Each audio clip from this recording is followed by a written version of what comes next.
Wow, I don't know where to start other than, I want to talk, I think, let's start about, you had retired, as you said. Tell me again the date that you had started and Sure. then when you retired and why you came out of retirement to come back. Well, I basically started in the state legislature back in 1982 until 92. I then left the legislature, ran for mayor from 92 until 2008. Retired in 2008 and started working with communities and with the EPA dealing with brownfield redevelopment and cleanups. So I was doing that for 8 years along with teaching.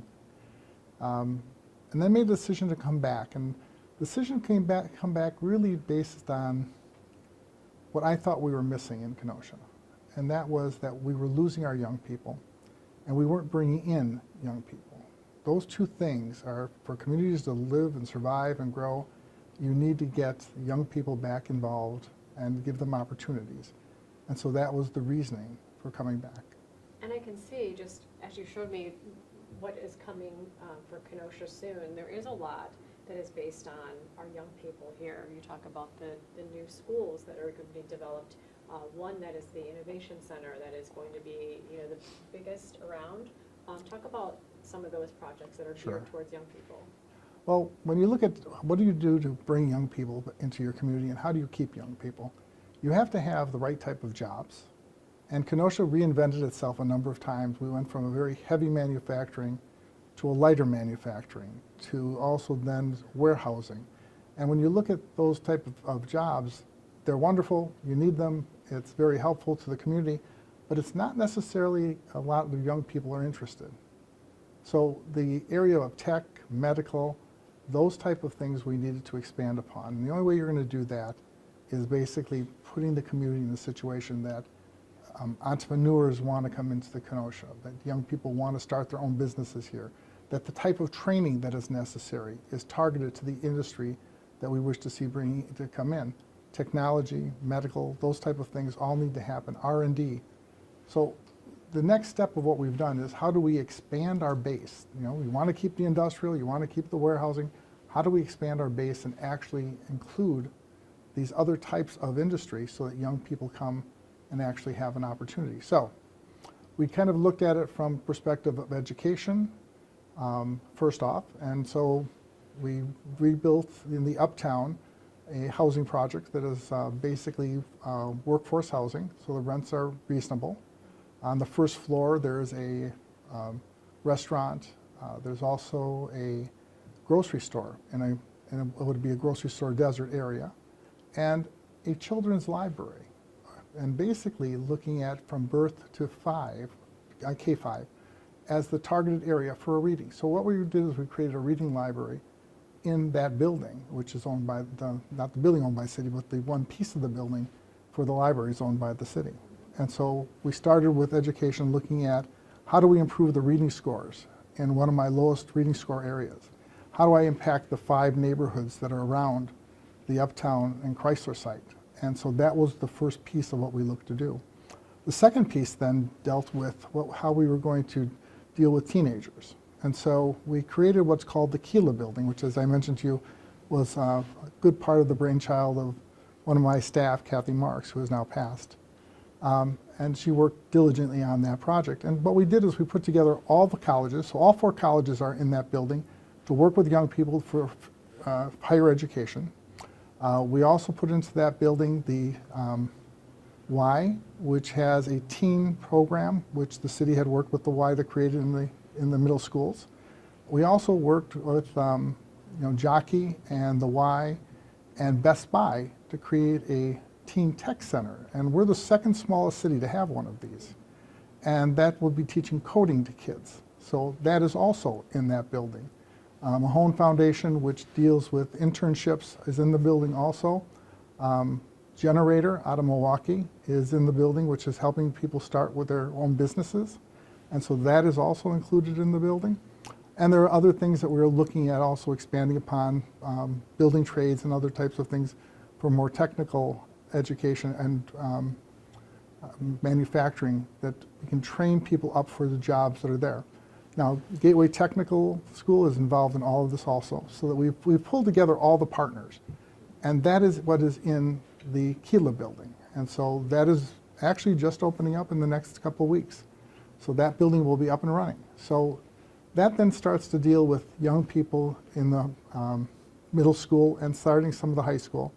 And then we worked with the school district, the business community, Gateway Tech, and the city. So the four of us helped put together funding to build a new STEM high school in the central part of the city. Normally cities don't do that. We are not normally involved in education. But we felt strongly enough that putting this in the central part of the city would be an excellent opportunity for the young folks to have the training and the educational opportunities that they need. So we've kind of created a feeder in a sense that each of these entities work to bring young people up to the levels that they need to be up to so they can go to the next step. And so that was the whole concept that we put together. Now, in the Kin neighborhood, we also are now in the process, the new STEM high school is being built, and as you drive by, you can actually see the building up. And also next to it now, we've started the building of a incubator facility. And so that'll be built and up probably by the end of next year. Where's the STEM high school going to be located? At the old Chrysler site in the central part of the city off of 52nd Street and 30th Avenue. As you look back on your 24 years total, what was Kenosha like when you first started? I know you said that it was very heavily industrial for a while. Was it still heavily industrial when you took over in When I took over as mayor, we had already started losing large amounts of our industrial base. Chrysler, at one time, America Motors was 16,000 employees. Anaconda Brass was 3,000 employees. McWhite Steel Rope, 1,800 employees. Just those three companies, when you look at them and the standard of living that was created in this community because of those good paying factory jobs was huge. And literally in '92, Chrysler had already gone down to about 1,000 employees at the engine plant, which is where the new school is being built now, once they close that piece. You've got Anaconda Brass that was down to a couple hundred employees, and within the next 6 years, I think in '98, they closed. And so that facility was, we tore that down and cleaned up the site. McWhite Steel Rope closed not too long after that. Then you had Arneson Foundry. You had all sorts of different heavy manufacturers that, you know, basically in the 70s, 80s, and 90s, the 90s at the end, you saw all these places closing down. And that's, you know, when you used to see the articles in the press always saying that, you know, last person to leave Kenosha, turn off the lights. And Kenosha is rather a proud community. And all that did was fire everyone up, that this wasn't going to be what Kenosha was going to be. And not only were we going to rebound, but we were going to take it by storm. And I believe you're seeing that occur today. You're seeing it occur 20 years ago, 30 years ago. The community has done what it needs to do to reinvent itself, which we have done. And I'll stick my neck out here because it's easy for me to do. I'm leaving office and tell you that I think within the next 20 years, Kenosha will be the most, one of the strongest communities in the state and the largest generator of economic development and wealth in the Midwest because of the things that we are doing and where we're going. Because we have land to grow into because of the boundary agreements we've made. So there's 3,300 acres to the west of the city that will come into the city. And just to give an idea, that's larger than West Park in Pleasant Prairie. So it's a huge area that the city has the ability to grow into, which gives us a huge advantage. You'll have the Chrysler site, the Kin neighborhood, the Innovation Center, which will be working to get startup, you know, basically help people start their own businesses, education for all the companies that are coming in. They're going to need technical help, and that they'll be training on these sites, helping young people fit into the jobs that are going to be available. I believe you'll see a large influx over the next number of years of young people coming into the community, and a lot of the young people who are here staying here, which goes back to what my original concern had been. So you'll have all those things, and then you throw in the downtown. And the downtown is going to truly blossom in the sense of housing, activities. I don't know if you've been down here, but I'll throw a plug in. There are 2 markets in Kenosha during the summer. We draw 10,000 people to those markets. It gets close to, you know, the market in Madison. I don't know that we'll ever get that big, but let me tell you, for for this area, we have one of the strongest markets. The two markets are some of the strongest markets around. There's activities on the lakefront constantly, and I think you're going to see us continue to grow and blossom. If Kenosha used to be looked at as this heavily industrial area that everybody started pulling out of, what would it be looked at as today? Again, I'm probably prejudiced, so that's okay. I would say you're looking at Kenosha as a renaissance. I truly believe that there are so many things going on in this community that make the future so bright that people just don't even know it. Now, I'll throw out another one of the things that we've worked on. I believe we will be the only city in a year from now that will be totally fibered. The whole city will be fibered. I don't know that there's any place in Wisconsin that will be fully fibered other than the city of Kenosha. So that every neighborhood, no matter which neighborhood it is, it doesn't matter wealth or anything else, every neighborhood will have fiber and access to fiber at a cost that is reasonable, because as part of the deal that we worked, we're working with the school district to help them, that they would help us determine which neighborhoods needed discounts on some of the fiber issues, so that it was done in a way that would actually impact those individuals who needed it the most, since they would, a census tract really doesn't work that well. But with the school district, we know because of all the different programming, what's going on, so we have them helping us to determine which areas will be getting a cheaper rate on the fiber when people are doing it. So every child will have access to the fiber, and we saw what happened in the, when we had COVID and how difficult it was to get things. So literally the city of Kenosha will be 100% fibered at no cost to the city at all. So there's $140 million being invested in the fiber network in the city of Kenosha. And I don't know that anyone is sitting in the situation that we are. And I said, in a year, we'll be, I believe, the only city that will be totally fibered, which gets us ready for the future. The amount of capacity on on the fiber is 1 to 2, what is it called? Milligram, or, oh, come on, help me out here. Everyone knows I'm bad at technology. But the level that you can use, and saying up to 10 megs, that's what it's called, for industry. And when the new lines go through, which allow up to 100, the fiber that's in the ground here will be able to accept that. So we are literally way ahead. And for all those tech people out there, forgive me, I screwed up. I'm not good at technology either, so it goes over my head as well. The lakefront has changed incredibly, I believe, under your leadership. Yes. And will continue, as you mentioned, to change over the next many years as well. What was the lakefront like when you first took over? Well, when you look out the window, if you take a picture of Harbor Park, when I became mayor, that was a big hole in the ground with a cyclone fence around the whole area. And if you stood in the middle of it, you couldn't see the lake. Literally, that's what was left. Back in 90, they came in and Chrysler removed all the buildings. What they did is they tore them down and just filled in the holes as best they could. And that's what it was left at. So eventually, the city was able to get control of the site. One of the first things I did was negotiate a deal to get a hold of the site, and then sat down with the DNR and worked with the DNR on how do we clean up a brownfield site, because I had no clue. It's just like brownfields were all new to all of us at that period of time. And I always have to give credit. There are 2 women who just were unbelievably helpful to the city of Kenosha. Darcy Foss in Madison, who was in charge of the cleanup programs, and Pam Malata, who was basically the individual that we worked with the most, who was the scientist who worked with us to be able to do things. Those 2 women did a yeoman's job to make it so we could actually develop our lakefront. So, kudos to them. Both of them were just remarkable. So, but you had a site that was polluted. You had a site that, we didn't have any plans for.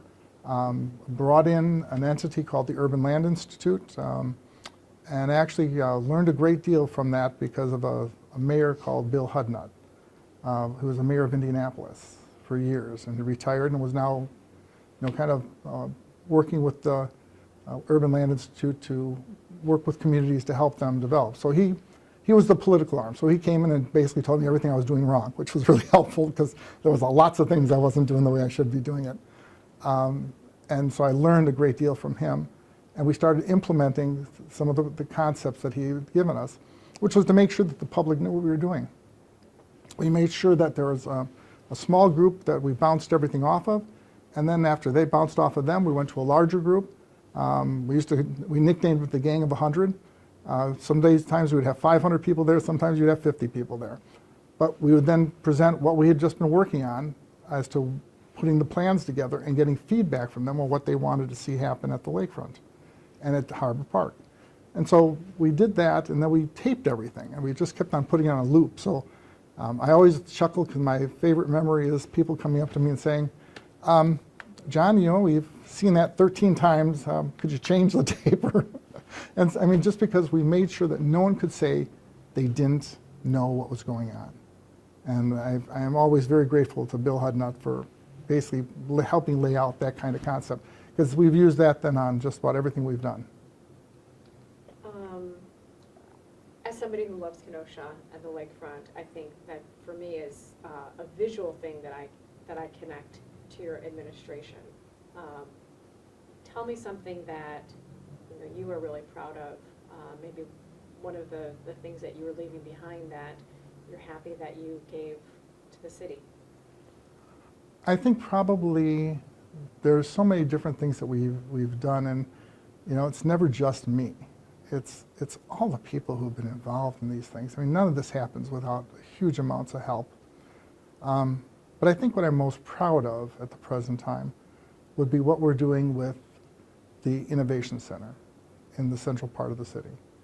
I think that will have more impact on our community, on our young people, and in the end, I think that's going to be the engine that drives that renaissance that I was talking about, basically making this one of the strongest economic development areas in the Midwest. And why?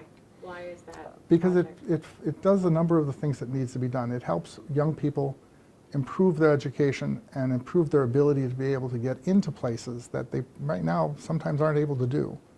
But it also enables us to teach directly, to fill jobs that are out there for corporations that are looking for people who need to be trained and skilled in the areas that they need the education to do so.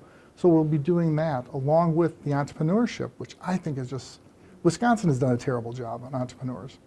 We do not do what we need to be doing, and the state needs to change the laws to be much more beneficial to getting people to be, I always say young people, I should be careful. Not everyone is young who becomes an entrepreneur, but whoever becomes an entrepreneur, we do not do the things that we need to do so that they can succeed. And the state, I think, has done a horrible job in that area. So we need to start making the changes. Number one, we're making them locally. And number two, over time, we need to get the state to start looking at how they can change their policies to be more user-friendly to startup companies. I want to maybe shift gears just a little bit and talk a little bit about some struggles that Kenosha has gone through. I think the one that's top of mind for a lot of people is what we went through with the unrest in 2020. And it was difficult for people to see buildings burning and lives being transformed negatively during all of this. I want to know from your perspective back then what it was like going through that and looking back on it 4 years later, if there's anything that you would have done differently. Well, I would probably tell you that the biggest issue when I look back is frustration. Because Kenosha was portrayed an image that I don't think is accurate. Do we have our problems? Absolutely. I'm not silly enough to say, oh gee, we don't have racial issues. We all have racial issues in all our communities. And we have to deal with them. And I think that we have done a very good job in trying to do so with committees that have been set up and reviewing different concepts of things we need to look at, how to improve things. And so we have been doing that, and the city has been doing that from day one, and have at least 3 different reports that are out on the internet of what we were doing and what the study showed and what the next steps were. So we've looked at police, we've looked at mental health. Our next step was going to be leadership. because there needs to be more help and development with young people, again, who are going to be the next group of leaders in this community and in the future and other communities. So that is something that, in hindsight, that I wish that we were a little stronger on. It's taken longer than I would have liked it to, but I also did warn everyone that change doesn't happen quickly. And if we're going to change how we look at things and how we do things, then there has to be a process, and we have to do that. So we have been doing that. So I'm pleased that we've started that process and have been working on it, but we have a long ways to go, just like every place else. So that is probably one of the things that I wish we could have moved faster on, but I don't know that we could have. If we're going to do it right, you need to basically take your time and make sure you get everyone to the table and have people talking about what it is that we see and what type of changes we need. And right now, the next mayor is going to have to, I believe, take up the next piece of this, which will be the leadership piece for young people and getting them more involved in their community and what is going on in their community. Is there anything being done presently still that, maybe got started from 4 years ago to kind of bring everybody together? Well, that's what these committees are. The city had started these committees, and we have continued to use them. And the only reason that it stopped right now, again, is partly because the individual who was involved has passed, and a new person has to be brought on and brought up to speed and doing the things we need them to do. So we intend to keep on going. You cannot stop. Things don't. I think the mistake always that politicians and others sometimes make, and not just politicians, the public too, is they want quick answers to very complicated situations. You don't get quick answers. You have to work at them, and then you have to correct them, and then you have to move forward, and it takes time. And again, regrettably, none of us like to wait. We all want things to be done instantly, and that just doesn't happen. So that type of situation is something we do. The other piece, though, I would tell you that what I'm very proud of is that if you were to look at Kenosha and the situation that we had, and you look at every other community in the country that went through the same thing, I would challenge you to say that only Kenosha has actually moved forward dramatically in comparison to every other one of those cities. So there would be a challenge for you to take a look at, see if I'm wrong.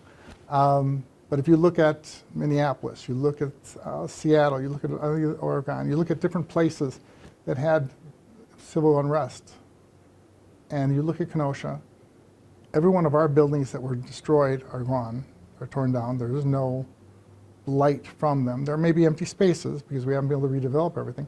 But at the same token, I have a grocery store, a restaurant, a library, and 71 housing units built in the area that had been destroyed. Those are things that we've done. And I would tell you that I'm very proud of all the hard work people did to make those things occur. And let me also throw in, because I think they don't get, I feel badly sometimes because I don't think police departments get they get a bum rap on some of the things that have occurred. And I think it's important for people to understand that, the police department has been out there after this occurred and everything else, doing everything they can to work with people, talk with people, make sure people understand what's going on, and trying to get people to understand they need to also work with us in the sense of doing what you're told, and let's try to avoid situations from occurring. I'm thinking for our next line of questioning, maybe let's talk about the future, what you are hoping the next administration can accomplish. 24 years from now, as you're looking back on everything, what are you hoping to see? Well, I think when you look at where we're at today and the programs and things that we just talked about, those are all at the beginning. But what people don't see is that we've been working on those for 8 years. It has taken that long of a time to get the projects together, get them so where we could get them approved, put the funding together to make it so that they're going to work. That took a stretch of 8 years to get done. So the challenge, I believe, for the next administration and the next council, David and the council are both going to have to work together to get to the next step, is what's their vision? Because after 8 years, next 8 years, we'll have built out all these things, or pretty much built them out. You have to start planning today for what that next 8 years is going to be. Because if you don't, you're going to have nothing ready to go. So part of what needs to happen now is the city administration and the council need to talk about where is it they wish to go from here. What is the next phase after this phase is done? Because if you don't start it now, you get to the end of that 8 years and you're going to start it then, you're going to have an 8-year period of time where nothing is going to happen. So you need to start looking now as to what is the future going to bring, what is it that you want to see, what's the stamp on the city that you want to see the next step for the city to go. And that, I think, is the biggest issue that they're going to have to face. A lot of the other things are just functional issues, you know, how we do certain things, how we make sure that, you know, housing is taken care of, how do we make sure law enforcement is dealt with, how do you budget all the things you need to budget. Those are all things that are what I would classify as the everyday activities that we do. The real question comes down to is cities go in two directions, forward and backward. If you're not moving forward, you're going backward. And we never want to be in the position where we're going backward. So the government here, for David and the council, is to look at the future. Here's where we're going right now. Here's how long we think it's going to take us to get there, 8 to 10 years. But what happens at that period of time? What's the next goal that you're creating? Because it's going to take you that long to at least get it set up and actually try to get it moving. That sounds like excellent advice. Speaking of the future, we've got a casino that has been approved by the city and also by the county and is still awaiting federal approval. Right, and governor's approval and also. The governor's approval as well. If both of those come through and Kenosha does get this casino, I believe that the mayoral candidates were asked what role the mayor should have in this. Do you have any input, any thoughts about what role the mayor should have in the casino? Not a lot, actually, at this point in time. The issues have been discussed. This wasn't the first time we've negotiated a compact with the tribe. So we basically built off of, we had 2 excellent attorneys who have been very, very helpful to make sure the city was protected. Those things are set in place. It's going to be now up to be the federal government and the state. And after that, the mayor literally has nothing to say in the sense of what they're going to do on that site because it has already been determined and placed into a contractual arrangement. What do you think about the casino coming? Well, I always had mixed emotions, and most people know that. From, you know, there are times when I've supported it. At the end here, I've supported it, and in the early years, I didn't always support it. The agreement has to be right. If the agreement is right, if we've done our job, then the casino can be helpful to our community. And that's how we've set it up. When you look at the agreement that we have one of the best compacts of any place in the state of Wisconsin. The city of Kenosha benefits better than any of the other compacts. So I think we've done a very good job in the negotiations of that agreement. If it happens, the opportunities with the financials that'll happen will make Kenosha even stronger in the sense financially as to the things we need to do. So that would be helpful. Because infrastructure, it's always going to be one of the major things. And maybe that's the next issue that you want to talk about, is that I think it's something that local governments get blamed for a lot, and people don't realize how much it costs to actually do the infrastructure. We've rebuilt our whole lakefront. All the revetment walls, literally, in the city of Kenosha have been rebuilt. So that's over $30 to $40 million. We're rebuilding all of our major roads. And I'll use the example of 22nd Avenue just to give people just an idea. Rebuilding 22nd Avenue through the city of Kenosha was over $100 million. You know, and within the next couple of years, we'll have rebuilt the whole thing. Stormwater, we've changed our planning for stormwater from a 10-year flood concept, and we've shifted it to 100 years because we're no longer getting 10 years. You know, one every 10 years does not, I don't get a one flood for every 10 years that is a 10-year flood. I'm getting those 3 or 4 of them every year. Yeah. So we've now shifted to 100-year storms. And so are slowly building out our system for that. And I've got about, I'd say close to 50% of the city stormwater rebuilt to being the 100-year flood. So we still have more to do. And the next mayor is going to have to find the funding to continue working on those projects. Anything else? One more thing. No, we talked about the fiber, because I always forget to talk about the fiber, but no, we've already done that. So,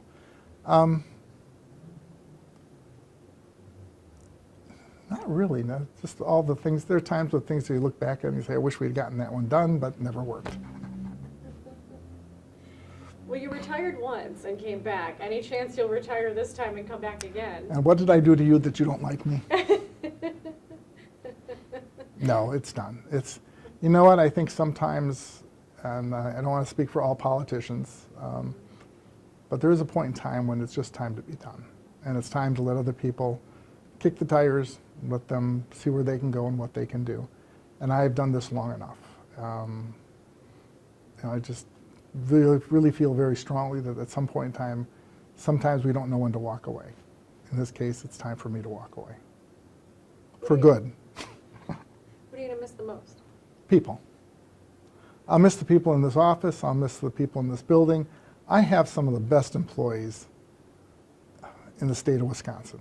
They are really dedicated, hardworking, and really good people. I will miss them because they have been so helpful to make sure that I've been successful, and the city has been successful. Because there is no, the old adage is there is no I. It's we. And this community would not be where it is without all of the people who work here. Right. I think I'm good, unless there's anything further. No, unless you can think of something else you want to hit me with. I don't think so. My goodness. I think we're good.